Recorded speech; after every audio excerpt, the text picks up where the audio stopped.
猜猜谁是妈妈，谁是娃？嘿嘿嘿，作为世上现存翼展最长的鸟类，漂泊信天翁翼展最大可达到 3.7 米，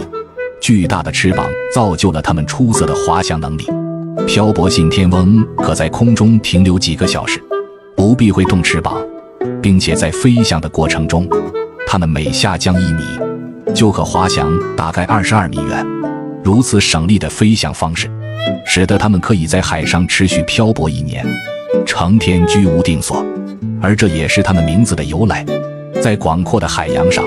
分布着一座名为南乔治亚岛的岛屿。在这里，当每年的春季来临之时，就会有一大批的信天翁来到此地生殖繁衍，作为忠贞的象征。这群信天翁即便是到了生殖繁衍的季节，也不会拿婚姻当游戏，他们一生只会认定一个伴侣。在这里，每一对夫妻在一起之前，都会相互考察1到2年，才会认定这门亲事。漂泊信天翁的寿命虽可达到60岁，在自然界几乎没有天敌，但事实上在野外它们的平均寿命只有30岁左右，再加上它们在11岁左右才会开始繁衍，并且一胎只会产1只崽，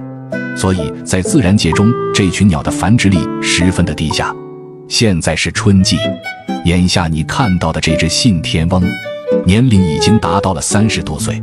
这个春季可能是他最后一次回到这里孕育生命。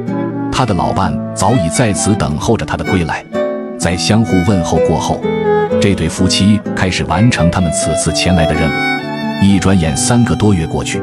现在他们的孩子已经几周大，身上毛茸茸的胎毛那是他的羽绒服。现在他的体型已经和他的妈妈差不多，但是在孩子妈眼里，他还是个宝宝。